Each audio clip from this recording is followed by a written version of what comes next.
Welcome to the Main Event Fightcast. I'm your host, Vega, alongside my co-host, Coach Mike. And I know you think you know what season it is, right? You're looking outside and you're like, oh yeah, I get an idea of what season it is. It's spooky season, it's holiday season. You're wrong.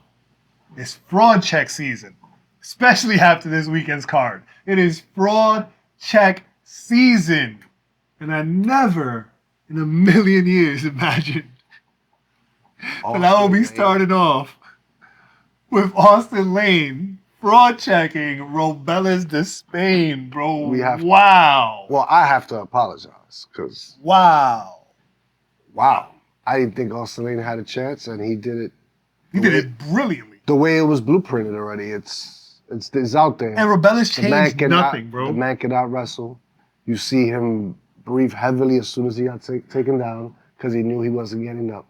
And the scariest part of it for me is that it doesn't even matter if he can wrestle or not, because the first takedown didn't even come from a takedown attempt. The first takedown was Austin Lane catching a body kick, bro. You are one of the best kickboxers on the planet, according to your record, according to every reason we brought you into the UFC. And Austin Lane caught your body kick and threw you to the floor, where he spent the next 4 minutes and 30 seconds showing everybody that you're not as scary as you made yourself seem. Now, does that change? What change? See, for me, I feel like Robelis only has one fight left on his contract, right? This is just me doing the thing I do where I dive into bases and numbers and stuff, right? Most fighters are signed with a 3-fight contract when they start. Robelis is down 2. His next fight, do they give him a fight to prove that he's worth the contract and give him a space to be able to get a new one? Or do they give him a fight against a new heavyweight, which we've seen them pick up quite a number of on the Contender Series this season? How about the last fight you give him a bang? Bam Bam. Nah, because if he beats Bam Bam, that's crazy, bro. And just strictly striking, there's a chance. Because we still haven't seen him. We know that Bam Bam is not going for the takedown. Yeah, but we haven't seen Robelis earn that yet. You know what I'm saying? I want to see Robelis against a pure striker who's going to just stand there and be like, listen, MMA is more, even as striking, it's more than just punching and kicking, because there's stuff we can do striking-wise you can't do in kickboxing. Can you survive the clinches? Can you do a Muay Thai clinch? All that stuff. I think there's no chance he beats Bam Bam. I think Bam Bam will wrestle if he gets hurt. I think he will out-wrestle him. All right, so that I don't disagree with, because what I was going to say is I think we haven't had a chance to really see how good Robelis is as a striker in MMA. But going against a striker, we could see a very dominant fighter. But somebody like I guess somebody like Bam Bam just gives the boss that reassurance. He won't go for a takedown. But still, in the back of my mind, I think if he gets hurt, he will. But I don't think. Will it be a good takedown? Will it matter as a takedown? I think he just beats this guy. I don't know, man. I'm not ready to count Robelis out completely in all of his striking ability. If Robelis' manager is worth anything, they get him out the contract. No need for that third fight. Go to PFL or something where they could build you up. You could somehow make your way up working differently. After what we saw Renan Ferreira... You still have to get better at wrestling. But after what we saw Ngannou do to Renan Ferreira, that's not a bad idea, honestly. Because I could see Robelis against Renan. No. Renan will 100% take him down if he needs to. That's not... Renan got taken down too? Yeah, he has Brazilian Jiu-Jitsu too. Oh, goddamn. All right, good on him. He ain't show any of it. he got a triangle on... He ain't show any of it. He got a triangle on Francis. He threw a triangle up. He didn't get it. It was there. Threw one up. It was there. You sound like Joe Rogan right now, bro. It's tight. It's tight. Oh, he's out of it. You disrespecting Joe Rogan now? Bro, you know anybody can get it. Don't be there. Just because I think he's one of the coolest people on the planet, don't mean he's not going to get it. Bader a bum, and you give me crap, but... I didn't use the word bum.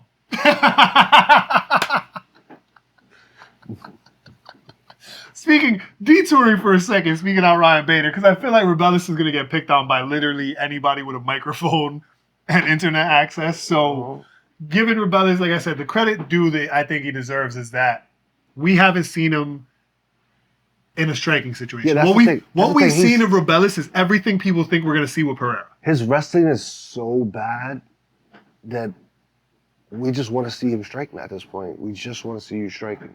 Yeah. And I gotta see at least if you can contend with the strikers in the UFC. it's Because we just- know you're not contending with the wrestlers. Yeah. He has to get a fight that we can convince ourselves for at least a round and a half that they'll stand up. That was Austin Lane. That was Austin Lane, bro. Remember, Austin Lane, I made money on Austin Lane. Not because I believed he was going to win, but because, like I say on this show every week, If the odds if are the there, odds call for it and you got a little extra bread, might as well. might as well. You know what I'm saying? So, made a little bit of money on Austin Lane, but I put the money in like I was ordering food, bro. Like I knew this was going to get shit out. Like, and it turns out it didn't. No, I wish I would have put him in the DraftKings. That would have been. That would have been nuts. Anybody who took the gamble on Austin Lane in their DraftKings lineup, and don't start acting like you did because the ownership percentage was like 17. Wasn't anything crazy. Mm-hmm. But for the few people who did, they had to have cashed out. Yep. They had to have cashed out. Between Austin Lane and who was the other fraud check we got to get into? Kyler Phillips, pretty boy. Pretty boy Kyler Phillips, bro. There's a reason that every time I see him ready for a fight, I assume he's a brand new fighter. Because he just visually looks like a new fighter. The only chance is that moment he doesn't land that takedown and he looks like he can't contend with the striking. Rafan just showed him there's levels to it. No, Rob Font showed him what it feels like to go. Like, the thing that I think is really underspoken in the UFC is the toughness factor. Like, there's nobody in the UFC roster that, regardless of what level of criticism I give them, I actively believe I could beat in a 3-round fight, right? There are fighters in other organizations that I feel that way about, right? Where I'm like, I saw what you did there, and honestly, like, even right now, I could still probably take you, you know? But I've never felt that way about a single fighter in the UFC. Or PFL or Bellator, so we can be clear on those are not the organizations I'm talking about before anybody start getting their feelings. No. You know what I'm saying? But I'm talking about like Calvin Cater's organization or something. right, like the offshoots of the UFC fighters, right? Like Jorge Masvidal's bare knuckle MMA. I love it. You know what I'm saying? There's been a couple people on there where I was like, I would never do bare knuckle MMA, but if I ever really got into a street fight with you, I'm good. They understand. They understand that an influencer might be more lucrative than actual fighters, so they sign people out that are just like, bro, faces. You come know? on, bro. If Blueface wants to fight, they'll sell it. Put him. Because at one point, people thought Blueface was actually gonna go there and have hands. Yo, I'll never forget that boxing footage. Here's the thing: you can fight in the streets all you want. It doesn't mean you're gonna get in the ring and be able to box. Right. In the street is two. It's in the street. Most fights are two people who don't actually know how to fight. I could fight in MMA. I hit somebody with a flying knee one time in a rumble. That's not how it works. It's not how it works at all. At all.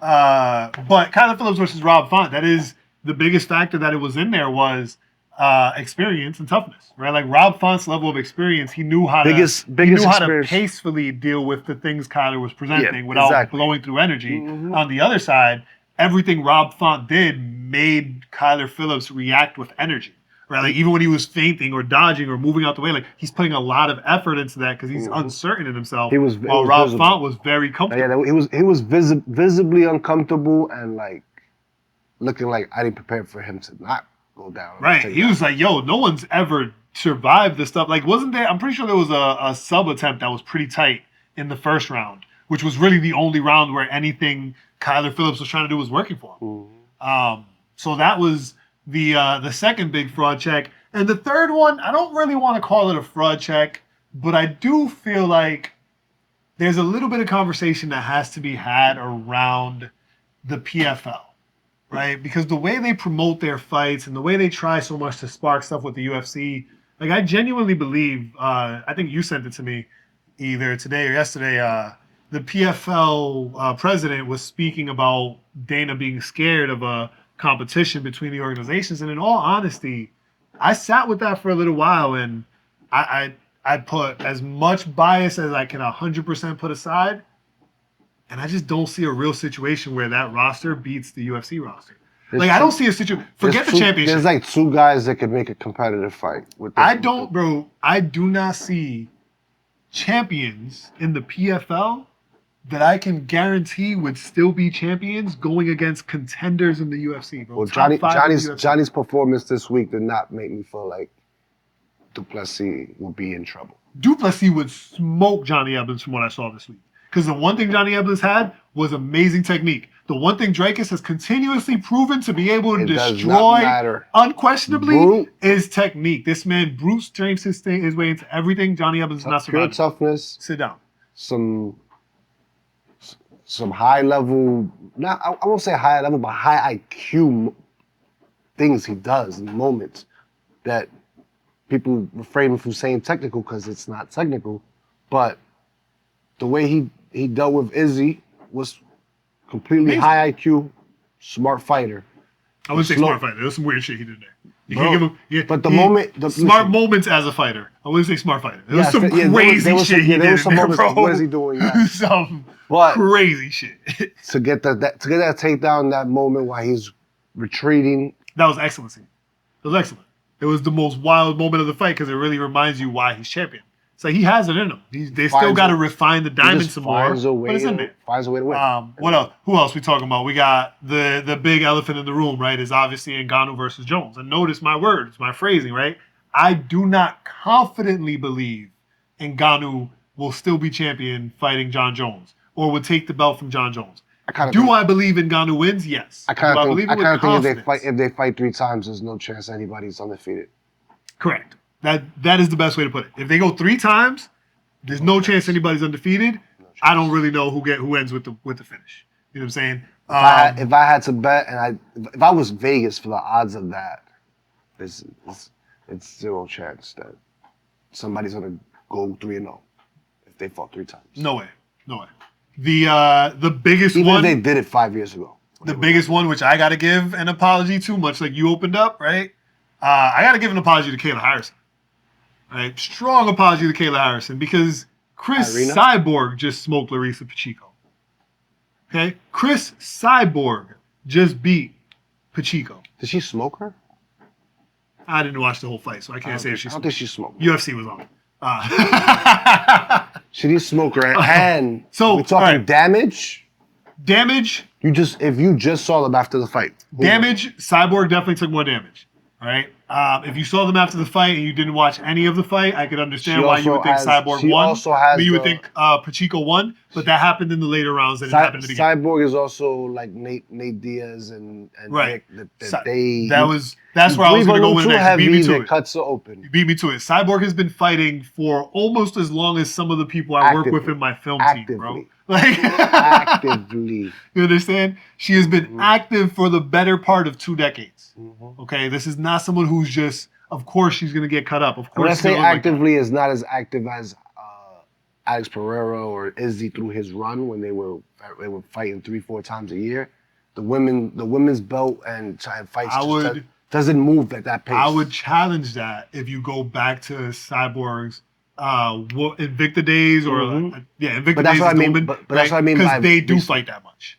But like as she became champion, she wasn't as an active champion as some of the other fighters. Realize how active kickboxers are, right? The amount of fights way different. Alex does not have the amount of fight as Izzy. Izzy has a lot more. But it's not fair. But it's not fair to bring up them. But even Pereira, that's not even a comparison to make. Compare them to I would say you would compare them to the other active woman, right? And there's no one even close to Cyborg's numbers, right? The closest would be maybe Valentina. Well, Savchenko, maybe, because Vondo was very active through her run, but how short was it? It was a short run. It didn't last that long. Amanda Nunes is very active through her run. Short run, right? Savchenko, like I said, got one of the longest runs. The one I was just talking, Julie. Yes, Valentina has been the most. Valentina's almost as old as Cyborg, bro. You know what I mean? So it's like absolutely been. So now, active. She fought Amanda twice. Yeah, taking all that into consideration. I believe she won at least one of those fights, man. Take all that into consideration, and then say Larissa just got into a position where a split decision is questionable against that person we just described. The person whose blood damage came from that legacy of fighting in the later rounds. Do we believe Cyborg is the best in the world? No, not at all. But that's why my apology goes to Kayla. Because Kayla smokes Cyborg. Kayla will for sure But Kayla smoke also Cyborg. lost Irene though, like because you could Kayla argue lost that to who? Irene, the same girl that the To girl that- Pacheco. Yeah. Larissa. You said Irene. Oh, I'm sorry, Larissa. Sorry. Yes, but she beat her twice. Yes. So you can say that 2 out of 3, she beat her. The motivation wasn't fully there. She knows it's her last PFL tournament. She's going to the UFC from here. She doesn't need the money. Not that she's giving out any charities or anything. I but there's a lot of I don't think it went in that order. I could be Not wrong. in that order. I could be wrong. I think because But I'm just throwing. because she was upset at her performance and like maybe feeling like maybe I'm just not motivated here enough.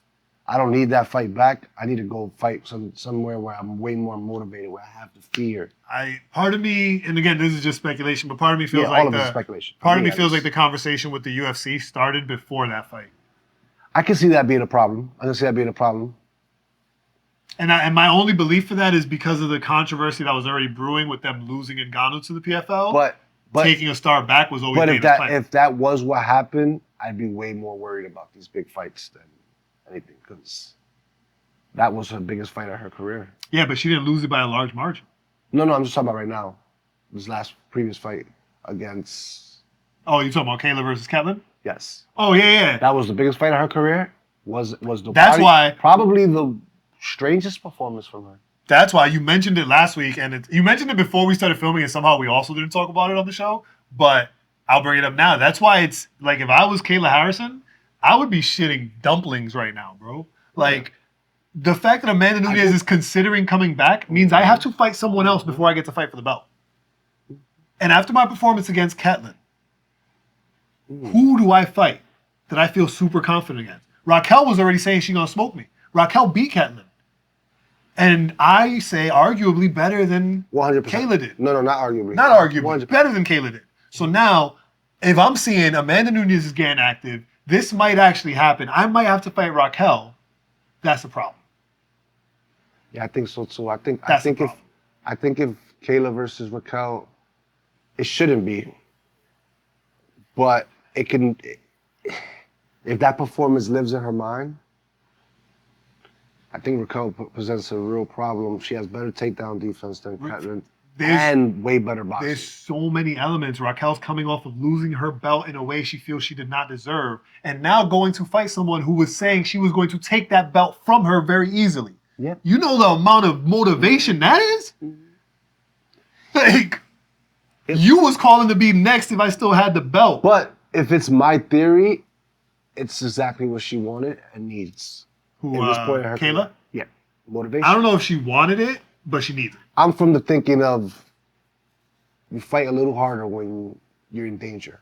Well, no, I think this one is detracting from her because I don't think she disrespects Juliana Pena to the actual degree where she believes she presents no danger. I do think she does. I don't think it's there.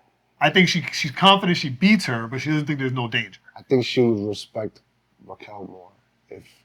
If Pena's her next opponent, there's a chance that Juliana could catch her slipping. I think if Raquel's her next opponent, she'll be way more prepared. Doesn't mean she'll win. So this is still better for her because she becomes a better fighter. So it works out better because I don't want to be Kayla with the belt when Raquel comes back for it. That's the only story that makes sense for me. This fighter that's fought the prime of her career in PFL where nobody could say anything but she did it for the money. She was able to fight cans for $1 million. When she probably didn't believe she could make $1 million in the UFC. Now here she is. So, but my apologies to Kayla Harrison because clearly you are way better than I alluded to with the idea that Pacheco beat you recently, even if I did think it was a close fight to begin with. But yeah, the PFL. I don't think she deserves an apology after her last performance. I think she needs to perform again. I'm apologizing because I think with her last performance, she still beats Pacheco or Cyborg, based on what I saw this weekend. I don't agree. We flip sides on Kayla. I don't agree because Cyborg presents a different danger with the hands that she didn't even have to worry about in any of these fights. Yeah, Cyborg in her prime, maybe. Not old Cyborg. Still, Cyborg has that power. Bro, look at the damage difference. I agree. You're not gonna convince me she still has old We're Cyborg talking about power. if we're talking about cuts, but not reactions, not the way she was reacting to those punches. Again, we're talking about someone who is built like glass. It doesn't hurt when you break the glass. It hurts you when you touch the glass that you broke. So yeah, Larissa Pacheco probably reacted more, but she did the actual damage. And again, neither one of them performed very well. So I think Kayla's performance versus Ketlin, neither one of them make it out of the first round that she put Ketlin. The rest of the fight, super questionable. What are we rating? The first round, Kayla was Kayla. What are we rating Francis' performance? Francis. Now that one, gotta say, for the amount of people that were against Francis, that performance goes up on the scale. And here's my perspective on it. We're talking about somebody who wasn't that good of a wrestler to begin with, going to boxing, losing twice, and coming back a better wrestler. If you can explain that to me, I won't give a fuck about what Francis did at all, bro. But that just does not mathematically make sense. I mean, being knocked out will. It shook a wrestler on him. It will. Anthony Joshua punched the wrestling into this man. It'll just make you question: do I actually have to stand here? I'm a mixed martial artist. Nobody expects me to shoot ever. He took Stipe down. Great takedown defense in Stipe. But Stipe never expected the man he dragged for 5 rounds Take him down. to shoot for a takedown. Did the same thing to Cyril Gane with 2 bad knees. And he just did way better than he did to Cyril Gane with good knees. I think he improved way too much for somebody who went to boxing. Well, that's the key of it. If he improved his way without boxing, sure. Sometimes we shun when people talk about training with certain people. He trained with Kamara after the whole Stipe thing, after he lost to Stipe and all that. And yeah, but I want to know who he trained with now. Because remember, you're talking about Stipe. He fought Cyril Gane after. His wrestling did not improve the way it improved from Cyril Gane to now. We're getting small samples, so it's hard to say that when he's not in there. The with small sample is the way he did the takedown. Well, he small samples anybody because nobody can survive his onslaught. No. I'm talking about the technique. Like, the onslaught, sure. But he didn't onslaught Renan. Because Renan would have stood through the onslaught. Renan's 6'7" and they weigh the same amount. He's not onslaughting him. He was able to do that to Stipe, who he got a little bit of weight on and some height. But those shots, he murdered him, bro. He was sleeping. Oh, yeah, no. That's after being on the floor. I'm talking about to get to the floor. To get to the floor. The double leg takedown he shot was, you could go back and watch every fight Francis has ever done. That shit improved in a unbelievable way. No, I thought it looked like Stipe's. Stipe's he picked up. I thought it looked like he had to pick him up because he didn't have the right grip. Mm-hmm. He had the grip more towards the back, so he had to adjust, lift him up, bring his arm down, double it up, bring him down. It's been about 6 years. It's been about 6 years. It's been about 6 years, so it's appropriate though. I don't think so, because again, you're referring to Stipe. Talk to me about the Cyril Gane fight where he wrestled the whole fight and struggled against a kickboxer. I don't know that he struggled. Did he struggle? Because even technique-wise, like the impressive part about him having bad knees is him being able to continue. He never really threatened the submission like you would think. He has a submission victory. I told you he has a really good Kimura. He's a strong guy. Like imagine he gets Kimura. That's not about technique. That's about pain, bro. That's just power. That shit got nothing to do with strength, bro. It's nothing about technique. Once you got somebody's arm like this, we call it. So for people who don't realize that they actually recognize this move, in the hood we call it the chicken wing. Yeah. You put somebody like this and you keep. That is actually a Kimura. So you've been grappling your whole life. But that's a power move, bro. It's just like a bully head put him grip. In the what's it called? The figure 4. That's a bully headlock, bro. Those are all power moves. You don't need a lot of technique. You just have to learn the technique and be stronger. I'm talking about a double leg takedown that was executed like this nigga was wrestling for the Olympics, bro. He's not a wrestler. he's not supposed to shoot takedowns like that. Even if that was his one lucky one for the rest of his career and never any of them looked that good, how do you even get that one to look Shock high? effect. I think the shock effect matters. Nobody expected Francis to mix up the wrestling that quickly. Yeah, absolutely not. That shit was amazing. Mm. Great move. Does that give me the confidence in his wrestling to say Yeah, to me, that he it's an John Jones is an for A sure? minus because the guy he beat Ryan Bader. I'm not saying that he's not good. He just needs to beat somebody better. You saying Ryan Bader's not good, or you saying Renan? At heavyweight, he's not a good enough opponent for Renan to be like, oh, Renan's a. Well, when I saw that fight, the honestly, size on him I was like, whoa, is Francis about to be the smaller guy? when I saw that fight, honestly, Renan versus Bader, you know, I had some flashbacks, and I know some people out there gonna hate me for saying it, but it looked a lot like John Jones versus DC to me. There's a very big height difference, very big agility difference because of the body shape. Yeah, but I think there was it was was the a weight very difference. quick It was the stoppage. weight difference that was bigger for me, man. Like, come on. Yeah, but Renan's weight is extended, so like I get that there's a weight difference, but the real concern is the height. True range. But we've Range seen and Ryan blanketing. We've seen Ryan Bader use that to knock out what's your face a lot of people's heavyweight goat. Fedor. Mm-hmm. Emelianenko. Yeah, but also again, Fedor's old man a fossil. Fedor. We're not talking about Exactly. I guess that's why I don't like Ryan Bader. You talk about knocking knocking out a dinosaur, bro. exactly, knocking out a dinosaur. Come on, that don't count. I mean, it counts, but you know, Unfortunately, it they counts. put you against Renan for that. That's what you get. They counted it, so now you get Renan. And look what he did to you. Nobody's gonna be impressed if Jake Paul beats Mike Tyson. Nobody's gonna be impressed. No, at all. Actually, most of us are saying, yeah, we know you can beat Mike Tyson. He's old. It'd be hard for me to be in the crowd and not want to jump in there and help Mike. That's if he's hilarious. losing. Yo, what if Jake Paul gets jumped at the Mike Tyson fight, bro? Everybody just rushes the ring. They ain't got enough security for that. I don't give a fuck how many people you got in there. You gotta start shooting I'll be like that Leonardo DiCaprio meme. That's what I would have done. Cigarette in hand and everything, bro. I don't even smoke cigarettes and I'll be with it. Fuck. Exactly what I would have done. Who else? So so the reason I drew us into this whole like conversation around it is because I saw a lot of debate on the internet, and surprisingly, you were kind of a little bit on their side of which event was better. And for me, PFL had better names and fighters going. That's what I was going to get into. If we're talking about as a show, it's hard to keep the PFL thing on if you're going back and forth. You're gonna pick UFC. You're gonna be stuck, and that's what happened to us. Both of them up. It was a better product with lesser fighters. Always, and this is why I will double down on that, right? And for anybody, other than the Brad Katona fight, that was amazing. That's the thing. It's that the difference for me was looking at these two fight cards.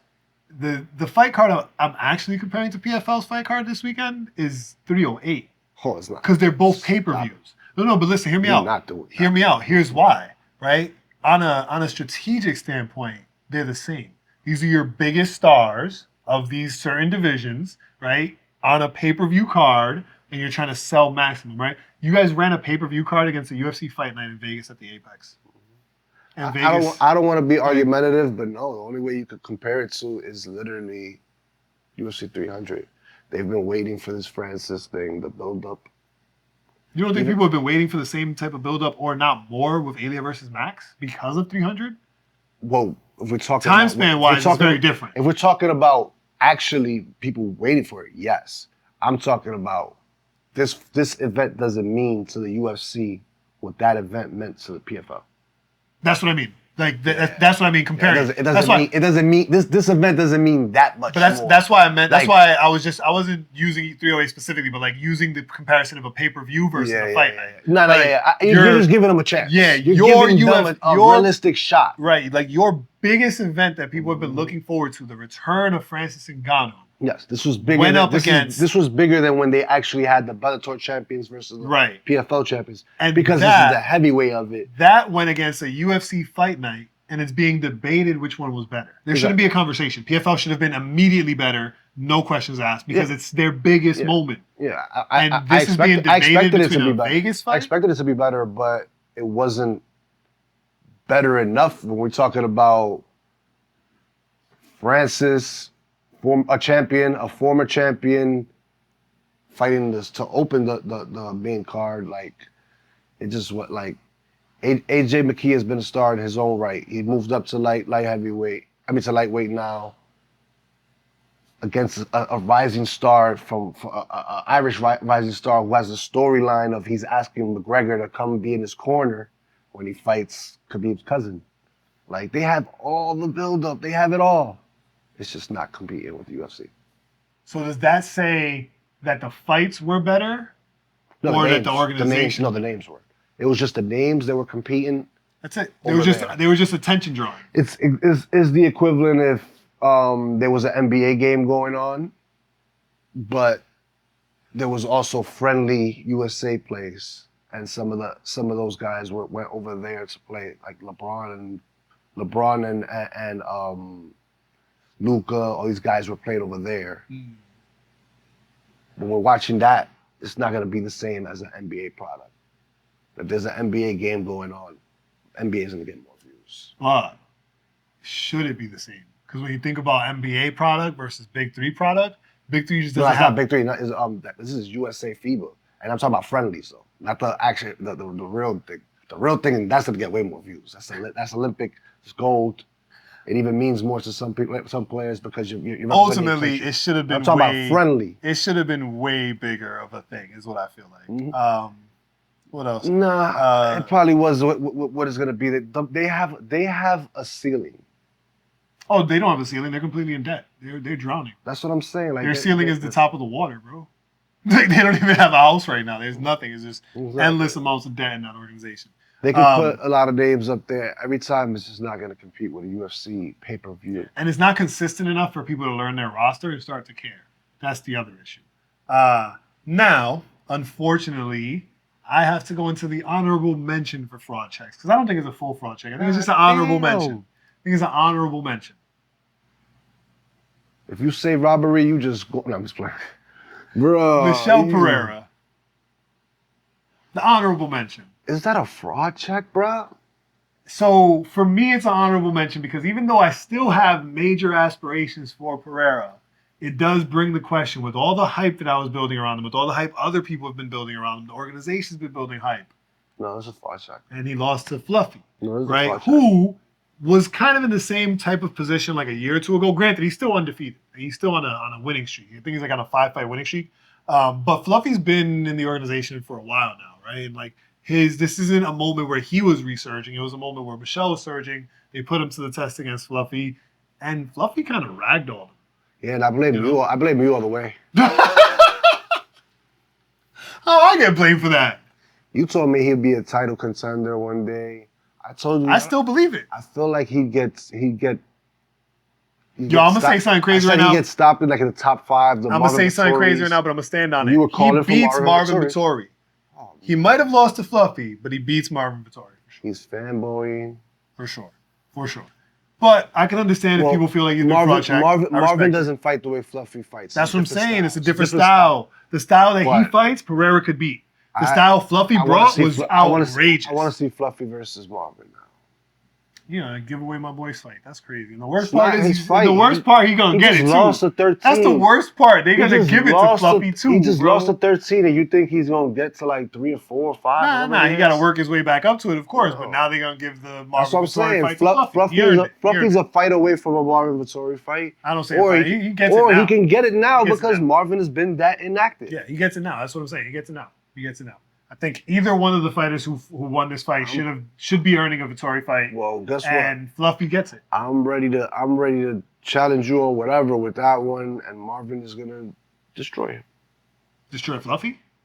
Well, I don't know if Fluffy beats Marvin. That's a different conversation. Michelle's fight style, I think, is kryptonite for Marvin's fight style because Marvin moves too slow. That's all it is. No, I knew exactly what you were thinking. Yeah. Anthony Hernandez, on the other hand, I think Marvin. I don't even know what showed up in the cage this weekend, bro. Durable. What showed up in the cage this weekend was a whole different beast. I've never seen Anthony Hernandez go for so much ground and pound. Well, this is just like I was saying with Caleb. When somebody presents a certain kind of danger, you are going to pick it up in something. And in his case, it was the wrestling. Mm-hmm. He was like, I'm not giving him space to do with his capoeira To crap. do none of that. No, I'm in his face. Anthony closed the distance right I'm away. in his face so much he can't kick me in my face. It's just physics. I got him so close to the cage he can't jump off of it. It's physics. You cannot kick me in my face Science. if I'm this close to you. You just can't. Yep. And it's just like I was saying. Nothing is more motivating than danger. And it's just how it is. So, but if Anthony shows up with the same aggression, the same base, you still think Marvin smokes him? I think that'd be a bad game plan for Marvin. Marvin's a lot harder to take down, definitely a lot harder to keep down. But he's more open to the subs because he's always trying to get up. If you want to go for it, but I don't think who's done it. Marvin has been very durable. True, which isn't going to give him a knockout either. Mm-hmm. So, I don't know. It was, it's just like I said, my heart was broken It's for just sure. tougher to outpoint a durable guy because you always have the danger of getting tired and being susceptible to getting knocked out. My heart was broken for sure. That's all I know. I was... Yeah, hurt. I was too, man. All I said about this fight last week was Diego Michel. That kid never showed up. Never showed up. Or he showed up and Fluffy was like, "You're gonna sit here and that's it, right here." I'd like to Eat say your French that fries, he didn't little show shit. up at all. Sunned him to the max. Once he got put in a bad situation, he accepted it. It was a tough one. And the other major upset that won me some money too was Cameron Smotherman making his debut against Jake Hadley. I had Jake. Woo! I had Cameron. You know why I had Cameron? I had Cameron for no reason other. Then you hate Jake. No. I just felt like there was a little bit of ring rust. He was approaching the line. I wasn't sure if it was fully or not. So I went on the might be. And I was right. Ring rust. Yeah. Good reason to Looks go like for him. I might have to bring my timeline down. The odds said Nah, because one thing when I say go for abstract odds, I mean like once it goes plus 400 or more. Like plus 300, 380, 360. That's good enough. It's still not enough for me. You know what I'm saying? I need to see the favorite go to like -5, 6, 7. Then I'm with it. That's good enough, but I'd rather go for a knockout, and that wouldn't have hit. Yeah, it would not have hit. It would not have hit. Did Brad win? Did Brad Katona win any bonuses? Because I think Katona won. He was definitely the most successful losing fighter. I think that was no. He didn't get nothing. They didn't give him. They didn't get a Anything. bonus for that fight. At all. Wow. Yeah, that's crazy. Azul Amabayev, that was a kind of a boring fight, to be honest. Darren Elkins versus Daniel Pineda was definitely fight of the night. And boy, Darren Elkins finishing a little wrap-up speech. Let me tell you one thing that I know for sure about Darren Elkins after hearing him speak at the end of that fight. 3 letters. C? T? E. For sure. Without a doubt. The man was stumbling And he wasn't the one that through retired. 4-word sentences. And he was not the one that retired. That is the craziness of this sport, bro. Because you manage yourself as an athlete and the only person you're impacting with your performance is you, there's no one else to really stop you. The team around you benefits when you fight because that's how they get paid. It's one of those things that... So it's a catch-22 to try to stop your fight, to retire a fighter. And like, it's hard. And once your corner believes in you, it's really hard not... Somebody retired Darren Elkins is all I was trying to say with that. How much damage can you take before... I mean, how much damage is too much damage to even conduct an interview with? I think at some point we have to start asking ourselves as interviewers. That could have played a part. As interviewers, how much damage is too much for you to start asking someone questions? Yeah, like, right? is Like, it too soon for those questions? Just let them let them out the cage. Let them Let 'em go. say like, congrats on the win. shout out whatever and whatever. You're not asking Darren Don't ask Elkins him. who he wants next. Yeah. Come on, guys. Let's be realistic. If he wants to talk about it, he talk about it. Let's be realistic, right? Like, there's certain people, and again, like, I'm not trying to be hard on Darren Elkins, but let's be real, bro. He's up there with the most fights in the UFC's organization. He's top 10. That's a lot of fighting, bro. It's a lot. He's not fighting for the belt anytime Right, soon. you know? But also, I don't know at this point of his career what the options outside are, right? Like, you're not putting Darren Elkins in a Toyo tire commercial either. You know what I mean? It's tough. And I guess that's the saddest part about the career space is that at some point you got to acknowledge, like, yo, this sport doesn't really leave you a lot of space to retire. You got to really time it right to retire. Because there's not a lot of clear windows where retiring gets you out of the sport in a really good way. So thank you to Darren Elkins for everything he's put into the sport, bro. After that win interview, I think you should have been putting the gloves down too, bro. Yeah. But moving us on to a more exciting thing for this week, UFC 308, where I don't expect anyone to put the gloves down.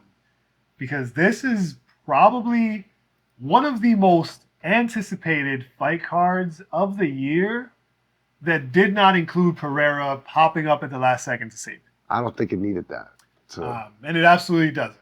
Like, this card is stacked. I don't think there's a single fight on the card that I'm not excited about. There are some fights that I'm a little concerned. Don't really think they needed to be on this card. I still want to see the fight happen, but just for the sake of not wanting. Did I see Barnett back on the card? Yes, you did. That's why I blew past it. That was announced this morning. Constant reminder for those who don't know, we record on Monday, so our data is going to be a little delayed if you watch this when it comes out. But anyway, getting it started. All right, so I'm going to take back a little bit of what I said, because I am excited for some of these early cards, but I'm excited because they are all prospects. Yeah. And we're learning who they are. So I don't have a lot of excitement as to who they are. That's always my thing. I'll be excited coming into it. How they perform is completely on them. Renat's fight card placement got dropped down, so I am excited about this card. I just expected it to be a little later, and his opponent changed. So I'm less excited about the fight. But, getting it started the right way. Bruno Silva. Who it is. Bruno Silva versus Ismail Nardiev. Now, here's the thing, right? Ismail is also a debut. He's a new fighter. I think he's coming off the Contender Series, if I remember correctly. But for those who don't know who Bruno Silva is, let me give you a quick education. Bruno Silva almost prevented the entire run of Poatan. Had the scorecard gone in his way, we would not know Shama the way we know Shama today. Because Bruno Silva, outside of Izzy actually winning the fight, is the only fighter on the UFC roster to come close to beating Alex Pereira. It's between him and Jan Blachowicz. On the cards, because the Jan one wasn't that close. It was close, but I think... No, somebody gave Pereira a 30. I think if I was a judge, I'd be more inclined to giving Bruno the nod over Jan's, because Jan's former champion. But Jan was still the second closest. Yeah, Jan is for sure second closest. It was close. Yeah. I'm still not sure where Jan disappeared to. Depending on where that fight takes place, the judges score different. Yep. And the same could be said for Bruno Silva. So I don't know if the odds have dropped yet. Usually with debuting fighters, they don't drop the odds until like Thursday, Friday when they see them on the scale or at press conferences. So just keep an eye out. Again, like I said, by the time you see this, they'll probably be up already. But be on the lookout. Bruno Silva is a safe, pretty safe play if you're confident about somebody who's really good. I don't think but on the way out, Ismail's is the safe bet for some reason, for our debut. They keep bringing in debut fighters to fight him, and this might be a tough one for him. I think it'll be a tough one because Ismail has more of the wrestling ground in game than Pereira ever could.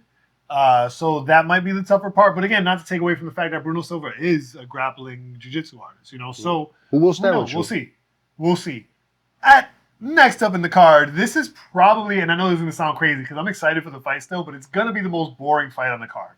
Farid Basharat versus Victor Hugo. Fareed is a very, very technical striker that sometimes lends himself to slow, very paced striking that could result in boring fights.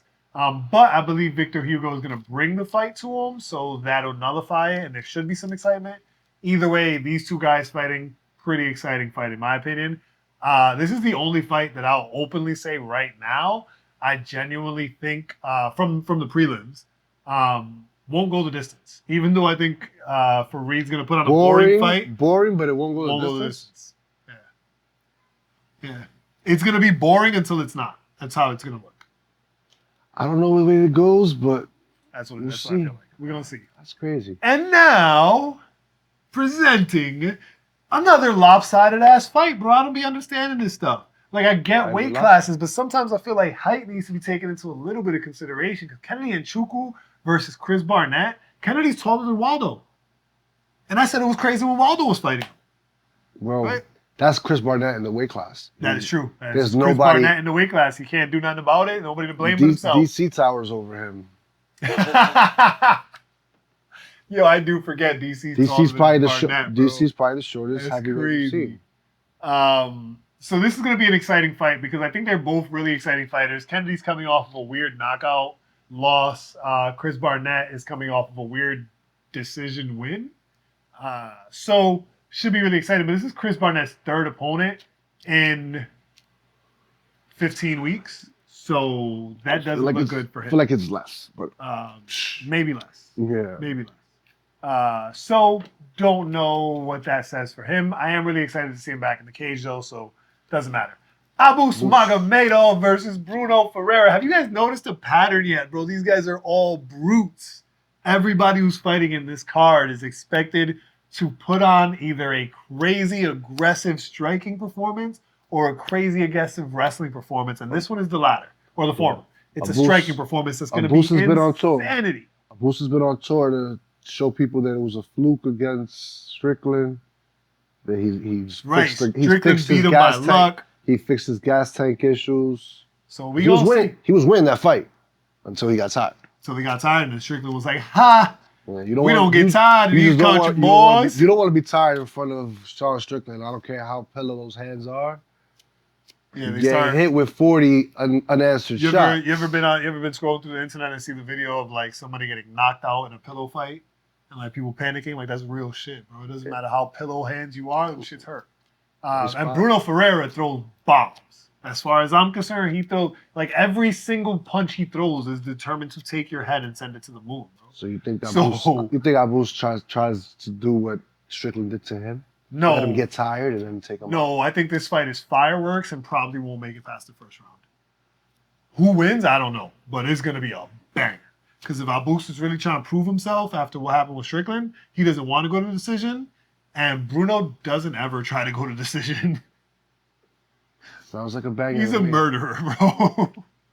Most of his fights he's lost is because he was tired and got knocked out. Said Nurmagomedov versus Daniel Santos. Daniel Santos is out. They need a new opponent for that.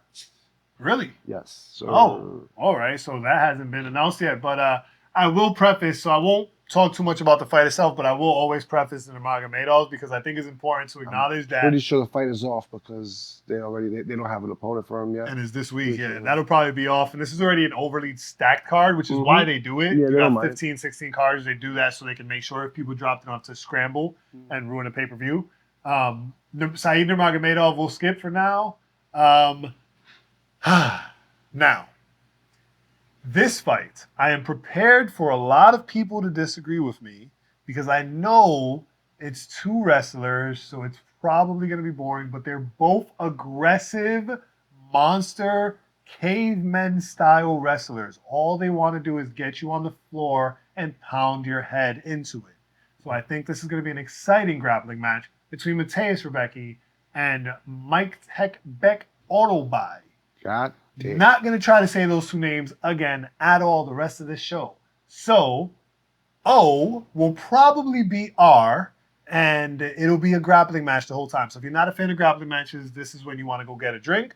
But I will say this is more Craig Jones Invitational than it is Bilal Muhammad.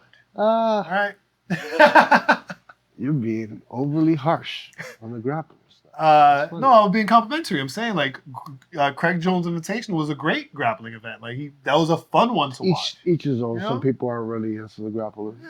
Yeah. Jeff Neal versus Rafael Dos Anjos. You want to say anything about this? I don't really want to say anything about this. I feel like I don't like this fight. I think I like this fight if Jeff Neal can take him out.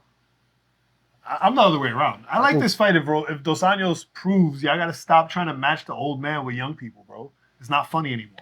Jeff Neal ain't that young though.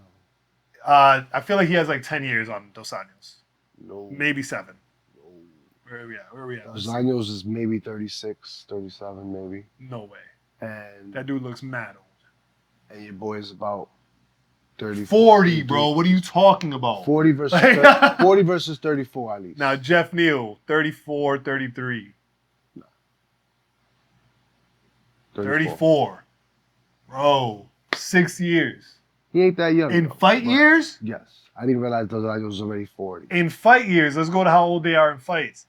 15-6 versus Dos Anjos, I believe 32-16. Yes. He's amazing. He's double his age in fight years, bro. Years old. So in real life, he's 6 years plus a million in fight years. I'd like to see Jeff. Old as dirt. I'd like to see Jeff Neal get it done and Dos Anjos hang it up. How about that one? I guess I'm too much of a Dos Anjos fan. I want to see it the other way. I want to see Dos Anjos get it done and hang it up. He's the guy that ruined Showtime.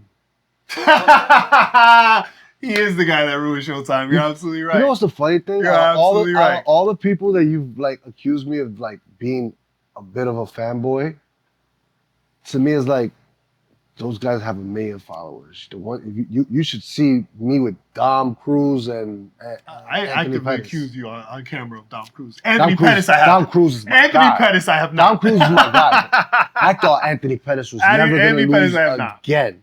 Never gonna lose again. Even watching Max knock him out. I feel like I don't touch. I love Max. I don't touch the Anthony Pettis subject because I like Anthony Pettis, and his fall off was so bad that I'm like, I really don't want to bring that back up for you as a fan, bro. That's not necessary. I might go off the couch and kick you. Know what I'm saying? That's like bringing up to a Red Sox fan that they haven't really done much since that amazing champion run that they did, bro. You know what I'm saying? Boston deserves all the kicks to the nuts they'd get. Or that's like bringing up to a Yankees fan that like we haven't really been good since that debacle with the Red Sox. It depends what kind. Bro. It depends what kind of Yankee fans. Yankee fans has too many. There's too many tiers to it. Same thing with Mets fans. I'm a Mets fan, but there's too many layers. Bro, the internet is filled with this Yankee-Mets rivalry that is not true. It's not even real. What rivalry do we have? I wanted a Subway Series. Maybe one day there will be a real. And most people want a Subway Series for the experience. Where you know how cool it is to take the train from one station, from one place to another? There's Met fans and Boston fans that unite to say F Yankees while they're playing each other. Do you understand how stupid that is? That's like the Knicks versus the Lakers, and they're there saying, screw Boston. Boston fans are really the worst, bro. They are playing each other. Why are we in unison? You know what's crazy? The only sport where Boston fans are actually the best is MMA. You're sucking up to the boss again, bro. I don't like it. Nah, bro. Boston delivers. As far as putting on fights. Not fighters themselves. Putting on fights. I think Vegas is the home. Putting on. Vegas is the home of sports. Vegas is the home. It's the home of debauchery. No, don't say sports because the NFL is so scared to have a team there. NBA will never have a team there. It's not the home of sports. It's the home of MMA, in my opinion. All right, so sport fandom, right? Because that's where people go. Like even when people think about gambling, for betting, yes. Right? Like that's where people go, you know. But you're right. It is the home of combat sports for sure. Yes, for sure. MMA, built by boxing. That can never be taken away. Yeah. Shara Bullet Magomedov versus Armin Petrosian. I finally feel like they gave Shara a fight that is fair for him. Like the other fights, I felt like he was supposed to really walk through those, and he didn't. And it wasn't a good look for him. This fight, I feel like he's not supposed to walk through. So when he wins, it's going to be a good look. That's interesting. You remember he fought this. Yeah, I see what you're saying. Yeah. But it was like the people he fought. You remember that was a bit of a trap, man. The big dude, this kickboxing guy that he fought came in and grappled him. Yeah. It was a little bit of a trap, but I wouldn't say a massive trap. Wasn't that Almeida? I don't know what his name is. He's Mackenzie Dern's boyfriend. That's No, Tricoli, Antonio yes, Tricoli. Yes, that fight. Yeah. That fight was a bit of a trap in my opinion. The guy was like 6'5", only competed at light heavyweight. And they brought him in to do this at middleweight. That's what I'm saying. It was World. supposed to be a wash, but you're supposed to get through this quick. Right? We really brought him in. Remember how many cancellations that happened? It was 3 cancellations that led to that. And it was like, we don't want to lose you from this card. Mackenzie Dern's boyfriend like stepped in for 3 different opponents. Yeah. Ended up with him. So maybe it was more of a trap for him, but he handled it great until his cardio gave it. Okay, until he did it. I mean, a big weight cut, so. But in this fight, I think Armin Petrosian, I think they're very similar fighters. Shara is seemingly more dangerous, so. Probably going to be faster. But I think this is the fraud check fight. Well, not really, because like I said, they're pretty evenly matched. I think he got fraud check already. Yeah. In hype. His hype has died down a lot. 100%. Nobody's putting him in movies right now. Yeah. Now this one. Well, chill. He's already going to be in the movie or already was in it. He's in got his visa. He's in 3 of them. See, he got his visa. He used it to get his visa. He got his visa with the movies before the fight. It's smart, man. That's somebody you should be scared of because he did movies and still thinks fighting is a better way to make money. I should be scared. I should be scared of. Nina should be scared of him. He almost kicked her in the face. True. But like I think people in general, like this is the type of man. When I talk about people that would put fear in me, like that's the conversation I'm having. Like he looks this scary. man tasted Money movie and still said I want to go fight. He looks scary. No, that doesn't mean anything. That's crazy. He looks scary, but he's you think you would be more fearful of him than Alexander Rocket? Yeah, Alexander Rocket looks mad chill, bro. No, Rocket. I would get into an argument and think about fighting Alexander Ratchik at the bar way before I would try to fight Shara. Shara's missing an eye, bro. Yeah, I think you're also misjudging their size. I think you can probably No, me and we're all around the same height in lightweight, bro. At light heavyweight. Yes. But not Shara. It's middleweight.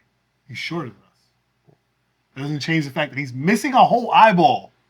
Bro, I'll have a beer with Rakic and then end up in an argument and accidentally get into a fight. I don't want to be in the bar with Shara, bro. He's missing an eye. I'd rather fight Shara. This is not a bar for me where they let people in here with eyes missing. 100%. I know the debauchery that takes place here. I don't want no parts of it. 100% fighting Shara over Alexander Rocket. Nah, bro. But I'm glad you say that because my belief is Magomed should feel the way you feel. He should not be wanting to fight Ratchik. Ratchik is going to blow through Magomed. Right. This is my lock of the week, You're way too confident, which is what scares me. And the crazy part is I'm not even a Ratchik fan. So it's not even a fanboy thing. This is actively all playing off of the last 3 fights that I watched with Ratchik, right? There was Yuri versus Rakic, right? Before that, Rakic was on ring rust. He had been out on injury from a previous fight, right? In that previous fight, he got injured. He was winning. So, bring him in. He loses to Yuri. Which he was winning that fight. He was winning that fight. And he lost. Mm-hmm. Now he's going against Magomed, who is carrying the ring rust. Because Magomed hasn't fought in like a year and a half. His last fight was young. Eye poke straws. Yeah. None of his last fights look good. Mm-hmm. I did think he was impressive against. I think we got Rakic beating Magomed and Ratchik next for the title. And after that, whoever's holding the heavyweight strap is going against Pereira if he beats Rakic. But Rakic is winning this fight this week. And I hate the last name because it's so goddamn hard to say. Rakic? I don't know if it's Rakic. It's Rakic. Rakic? Rakic. It's not a T. It's Rakic. Is it? Yeah. All right, then it's a T. Laurent Murphy versus Dan Ige. A lot of people are picking against Murphy. Not enough, because the odds are still in Dan Ige's favor. I don't know. This is one fight I'm not super excited for. Just because they're picking don't mean they're betting. That's the big misconception. Right. The bets are the ones who are actually putting the money in. They're giving people the advice to go with Dan Ige. And that's why, small plug to the homies, We Want Picks is a great way to, like a great place to go, become a member, learn about betting, listen to those guys. And the reason I stand on that is because they actually put their money in the game. They're showing you the actual bets that they're putting. And Jacob has, on multiple occasions, dropped 4-figure bets on underdogs Yeah, he's a that degenerate. he said lock of the week on, and them shits hit. So He's those probably one are of the guys He's to probably one of trust. the guys that's calling Danny as a lock of the week. To be honest, I actually haven't looked at his lock this week, but if Ilya's an underdog, I would say it's Ilya. Nope, it's not. there's an no underdog. chance Ilya was gonna be a dog. What are we talking about? You thought Ilya was gonna be a dog? I thought he was gonna be a bigger favorite. To be honest, I was hoping he'd be a bigger favorite. So Danny Gay versus Ron Murphy. Then we got who do you like in that one? and that Murphy- one. Murphy I or actually Ilya? don't like either of them, to be honest. I'm not really interested in this fight that much. Going off the last performance, I don't see Murphy losing. Yeah, I mean, but also going off of the last performance, the last thing we saw Dan do was pull up 3 hours short notice, bro. There's nobody with a more real record on last minute showing up for a fight. Gangster against Diego. Against a contending rising star. I don't care about any of those names you just said. Against a killer. Diego is a killer. Yeah, but for people who don't know the name, those are the titles he has right now. But Diego Lopez is a monster. When you say rising, he's good. one of the fastest rising stars in the last year. He is so good that the former champ who just lost his belt, who could just sit back and wait and see what happens with this fight to get his belt back, understands he's a threat. He's a threat. I will fight Lopez. He's a threat. He will be fighting for the belt soon. So I'm not really the featherweight division is in a weird place right now because the only ones that matter to me are the top 5. And I hate to sound like you a casual. You say 5, I think it's 4. I hate to sound like a casual, but who's the 5th? Yair. I love Yair. He's not beating those guys. Yeah, but he's still the 5th. I got to see him against somebody. He hasn't fought Diego, so if Diego becomes champion, he fights Diego. Who do we see winning? That's an awful matchup for him. Think so? Yes. I think it's a pretty good one. I still think Diego wins, but I think it's a much more competitive fight. Yair just has to catch him.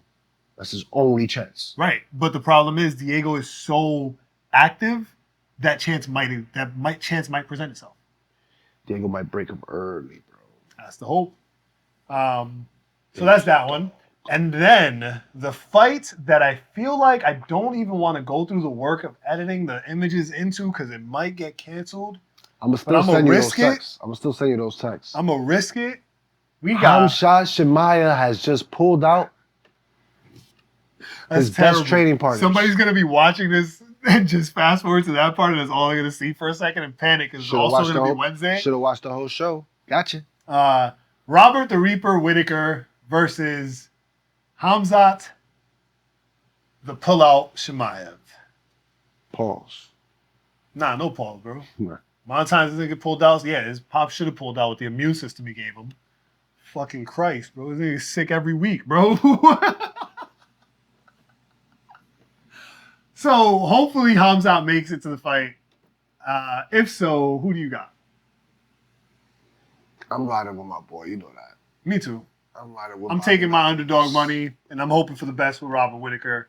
Unfortunately, I do think Khamzat's wrestling is just a really... Did they change where he's from? Is that where he's always been listed as from? I don't feel like he's ever been listed as from the UAE. He's like a broken native. That's the okay. Thing. He left his country. Sorry, that distracted the hell out of me. You don't want him to get into a spitting match with Conor. Conor's going to call him a rat, traitor, all that stuff. What? It'll get crazy. Yeah. Those two might actually fight to the death. He was photographed with your boy recently, too. Yeah. I got Robert. I'm hoping for the best. Now, on this next fight, I'm not hoping for anything. I'm literally telling you what's going to happen. Second round, Max Holloway is going to win by TKO. I already put the bet in. There's no doubt in my body at all that Max Holloway versus Ilia Topuria ends exactly like I just outlined. I'm not betting on this. I'm just going to enjoy the fight. I'm going to be nervous as hell. But at the end of the day, it's two fighters. I really enjoy watching fight. It's going to be an amazing fight, though. There's literally... Anybody who says this wasn't a good fight, unless we end up with Rose and Carla somehow, is a flat-out lie. You talk about being sure about something, I'm positive it won't be. It won't be that. Rose. It won't be that. Carla. It won't be that. It won't be that. Yeah. The only way the striking numbers are even close to that is if somebody is sparked early. What I love most about this is the way Alex responds to everything Ilya says or does. Like, he responds similar to what you were alluding to when we were talking about the... Who responds to it? The way Max responds to everything Ilya does. I think you said Alex. You Did I did. say Alex? Yeah, you did. Oh shit. The way Max responds to everything Ilya does, probably because of the comparison I was making in my head. Similar to when we were watching Jones versus DC, those old, and you were like, look at how calm Jones is. Like Max is giving me best fighter in in any gym energy, right? And the energy he's giving is he's so good, he doesn't even care if you think he's good. He still just wants to be here helping. You know what I'm One of the saying? biggest advantage of being a champion is you're there. When you're fighting somebody, you're usually fighting somebody that's never been there. Yep. This is what Ilya doesn't understand. He's trying to be that calm guy, but the facade is just It's breaking. it's too visible. I can't wait for And the presser. Max is like I cannot wait for the press calm. conference. He's like this guy is so stupid. He thinks that he's fighting for the BMF fight belt. He doesn't understand what it is. We're fighting for the championship, and it's not the stupidest person in the world belt that you think you're gonna trick me into going like pointing down and doing what we do at the end. Right, this is a different conversation. He's saying that that's something you do when you're an honorable fighter and you're winning and you're giving the other guy a chance. Right. This is not a bragging thing. This is saying we're two men who throw hands and stand right here. But he's seeing through the facade that this guy wants Max to come out stupid. I want to end the show giving the viewers a fact that they may not know. I don't know if you know this one, but for the viewers at home, Max Holloway is the only fighter on the planet to have ever fought every single champion that a division had. Yes. In any combat sport. Mm-hmm. Once he fights Ilya, he has fought every single champion that this division has ever had. That's craziness. Max Holloway has not fought in a 15-minute fight. He's only fought 5-round fights for his last 20 fights. I want to say since he was probably 26, 25. It's been so long. So you don't fight for five rounds. Ilya, you're not going in there with somebody who just wants to be champion. You're going in there with somebody who wants everything. See, Max's path for victory in my eyes is not gonna happen in the second round, in my opinion. I think the gas tank is just they're on different levels. I think so. My thought process on that, just for anybody at home that's curious, is Ilya is gonna appear with a little bit more speed than Max was prepared for in the first round, giving him a striking advantage that's gonna give Ilya too much confidence. And with that, he's gonna walk into something like a knee or a kick that he wasn't ready for. See what I've seen, and that's where I said that's why I said TKO. I didn't say KO. TKO. What I've seen by all these the footage and highlights is Ilya's been dropped a couple times by the same thing. Mm-hmm. It's a kick. What did I just say? What has Max been adding to his repertoire? The spinning kick that is usually going to land in the chest, but Ilya's shorter. And has this real tight boxing. While he is covering up here, this is very susceptible. And also, while he's covering up here, when this gets hit, it hits him still. So even if it's enough to knock him off balance, especially the same kick that landed on Justin and broke his nose, could be a problem for Ilya. And like you just pointed out, the basis is there. Kicks have been his weakness for a while. And we're talking about Max, who's already proven himself. This is something I thought of maybe a day or two ago. Before that, I honestly had no path, no realistic thing to say of oh, Max wins this way. It's just me wanting Max to win, wanting Max to capture the belt again. But to be honest, I think Ilya probably gets it done. As a fan, I'm going with Max, and I just. He's the one guy you don't want to count out, man. Max is. I wanted to be going for Ilya because I really, you know how I feel about the divisions. I've been watching UFC since I was 12. You know what I'm saying? I'm in my 30s now, right? So literally, I've been watching this forever, and there's certain points where certain divisions get stale because you need to replace the people at the top, right? And the only way to replace them at the top is to beat them or retire them, right? And unfortunately, the featherweight division has suffered from that for a while because of Max and Alex. I don't see that as unfortunately.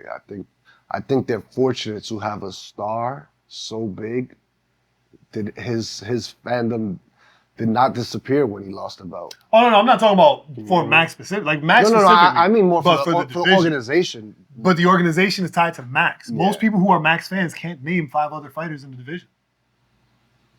I think that's hard to believe. Only because Max fought the top, all of them. Well, yeah, if they list off 5 of Max's opponents, then they'll be all right. Just list off his last. But do they 6 actually fighters? know the fighter?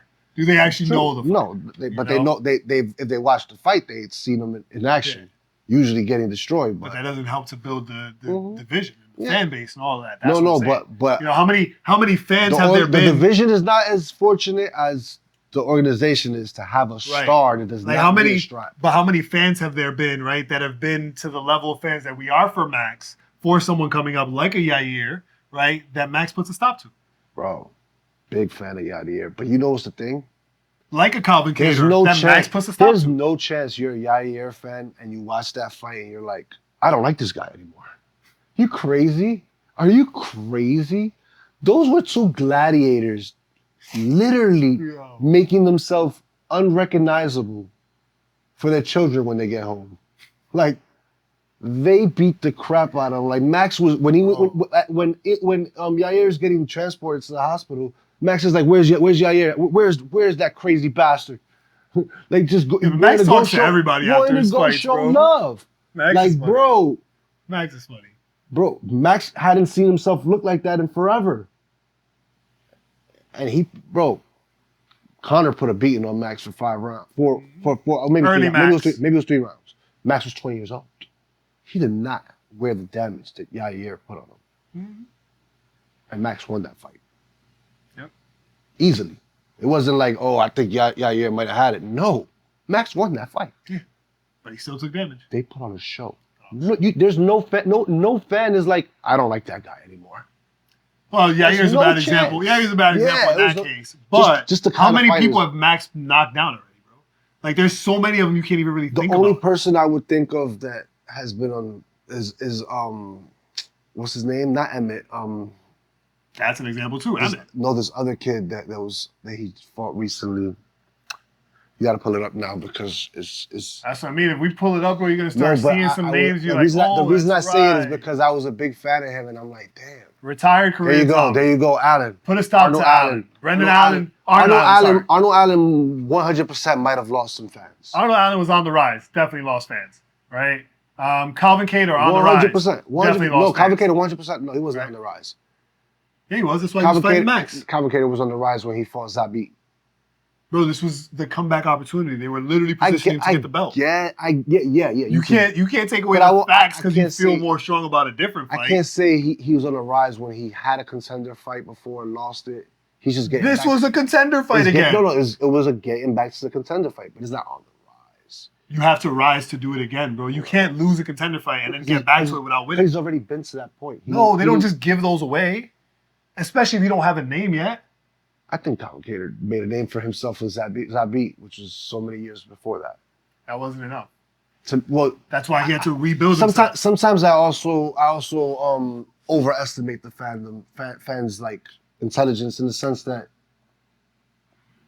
if you bet on Zabit when he fought Calvin Kattar, there's no chance you weren't sweating bullets and so happy that it was only a 3-round fight. Right. Because Calvin Kattar was about to murder. But after he lost, if you were a Calvin Kattar fan, he gave you something to be a fan of because he went on a 3-fight win streak after that led to him fighting Max Holloway. Bigger than that, if you're a Zabit fan, you understand that guy is real. Calvin Kattar just gave your boy, who you believe is a future champion, a run for his money. Right. You believe he's a future champion. So that was his on the rise moment, in my opinion, because I don't think that was the first time he got stopped. Because after that, he went on another 3-fight win streak. That's what I mean. Certain losses, you don't lose your to you. That's your position as a fan. Even the UFC, when you put on a good fight, it's easier to book you for their next fight. Yeah, but are they booking him for a title fight next? No, that's not happening. That's the whole point. He has to rise back to the title. Yeah. He had to go through 3 fights to get to fight Max Holloway again, and then end up in the same result he got with Zabit. Because Max Holloway stops people's rise. I'm more looking at it in the prospect. Like, it's not a prospect. He's already. That's why I didn't use the word prospect. So like I said, you can't just change it to what you want it to be. I changed it to give you the benefit of the doubt that I guess it could be a rise. If you just focusing on because it's just rising. So hold on. So does that mean like your rise to champion only counts if it comes from you being a prospect? Like it only counts from the beginning of your career? I think your rise comes when you have your first like big contender fight. Like for example, Oliveira has won the title, lost for the title. No, your rise is how you get to the contender fight. So I'm saying him getting back to the title picture would not be a rise because he hasn't left the title picture. Yeah, that's how I feel. Calvin Kattar left the picture. There was Max Holloway. He was always a fighter. There was Volkanovski. He was always a fighter. There was Zabit. I think he was always a fighter to a way, depending on the fight. Who? Calvin. That's crazy because he had to go on a 3-fight winning streak to get to fight Max. Not to fight Zabit. But that's also, you have to look at the opponents. He wasn't fighting. If he would have been calling for bigger guys, he could have got a quicker rise. It's not because you really have this belief that they have that much control over their fights, bro. Like you can't just call for a bigger fight and they give it to you. He could have. You don't know if he was calling for a bigger fight. That's not what I'm saying. You don't know if he called for a bigger fight. But you can definitely accept and decline fights, and they do. Right, but you did not. But you can't say he's not calling for bigger fights. I'm not saying that he wasn't. I'm saying that. So you're assuming. I'm saying that he was still in a position where Dana could have positioned him to fight 1 or 2 guys to get to the title. So my question to that is, if that's the position he was in, are you saying Calvin Kattar chose to not take the fights that would have kept this train going? Most likely the UFC did. Okay, so wouldn't that mean the UFC was putting especially when he lost to Max, when he lost so badly. I'm talking about before he lost to Max. To get back to fighting Max. To get the opportunity to fight Max, he had to fight 3 times after losing to Zabit. Do you think Justin Gaethje has to fight 3 times before he gets a chance to fight for the title again? I actually think that was a fail by the UFC too. That's because of how you feel about Calvin Kattar. No, because he performed so well against somebody that we knew was I never thought he was that great. You don't think he was about to kill Zabit that time? I don't think Zabit was that great. I thought Zabit was really good. He was good. He wasn't great. He was good. He got fraud checked because of his gas tank. He wasn't good. He was good. He wasn't great. Come to find out, he was dealing with some health issues, which is why he stepped away. That's probably why he wasn't great, but he was never great. So Calvin Kattar's greatest fight. Zabit the prospect was special. But again, this is what I'm saying. Look at what you're tying to, bro. But you know what it is? The top is, come on. A lot of them, most of these guys are special when they're coming up. No. Most people don't make it to being great because we pay attention when they're coming up. And once they lose and get shut down, we forget about them. It depends how you lose, though. We forget about them. I think it depends how you lose. Max Holloway has consistently made us forget about people. Whether it was sending them off in retirement like he did to Stevens, or whether it's beating people like fucking we were just talking about Pettit. Not Pettit. Well, he definitely made Oliveira leave the weight class. Right, he made Oliveira leave the weight class, bro. He took away Ortega's real shots at the championship, bro. I think he's one of the real reasons why Aldo decided to retire. Like, you remember this. Ortega got a title shot. Ortega lost to Max. Mm-hmm. But he lost in a fight that was so good and proved himself to be so good, they couldn't stop his rising power. His durability is so tough. Calvin couldn't keep up with that. And I feel like, not in the same level of skill. They were also pushed different. Not in the same level of skill, but similar style fighter that Calvin Kattar is to Ilya. Max has already seen this. So? Ilya is a similar fighter to Club Swanson. Max has already seen this. Ilya is probably a close fighter to Jose Aldo. Max has already seen this. Yeah, the tight stance, 100%. So you're giving me someone I already beat 3 times. I just think, but Aldo's more gonna hurt you with the kicks. Yeah. Aldo has more weapons. Man. I don't know. There's just Elias. and I'm excited that people are doubting out my boy Max Blessed Holloway because the more of a dog you make him, the more money I get to make. That was the biggest reason why I'm leaning towards Max is that people are counting him out. People are saying he's finally gonna get knocked out, and I'm like, I haven't seen evidence he can. Again, if Ilya had knocked out Volk, I thought Justin was by far the hardest hitter he's ever stood in front of, and he stood in front of him so comfortably. Justin is a weight class heavier than both of these people that we're talking about, and hits like a truck. And we've seen him knock people out in his weight class. He did not knock out Max. Max stood in front of him confidently, but Ilya hits at a different speed, and we talk about this. Those flash knockouts, knockdowns, knockouts. Again, the best knockout Ilya has in my book, because we saw the Josh Emmett one that everybody praises, and that wasn't a full knockout. It was a stoppage. But the best knockout he got is against Volk.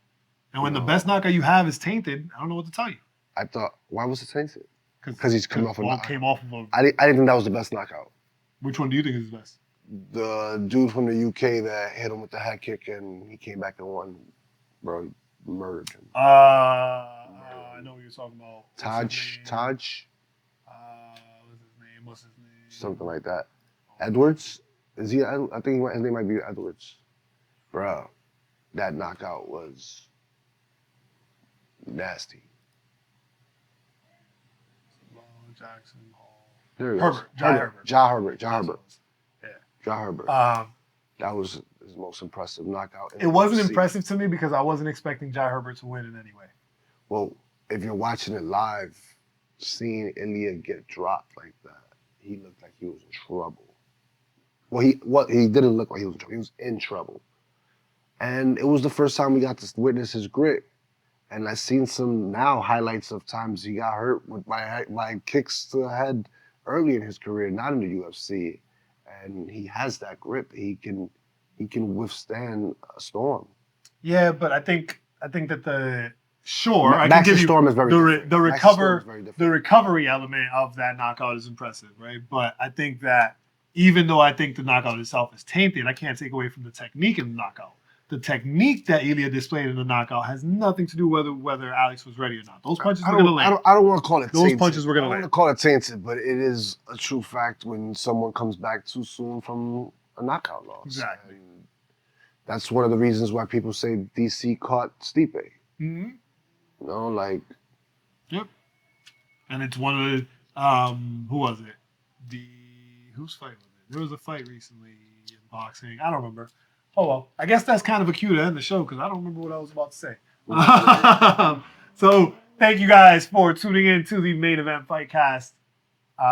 Make sure you like, comment, and subscribe if you haven't already done so. You can follow me at What Up Vega if you want to. I got 2 amazing movies coming out over the next couple weeks. You can follow Coach Mike at SF Big Mike. Thank you guys. We'll see you next week. Sure.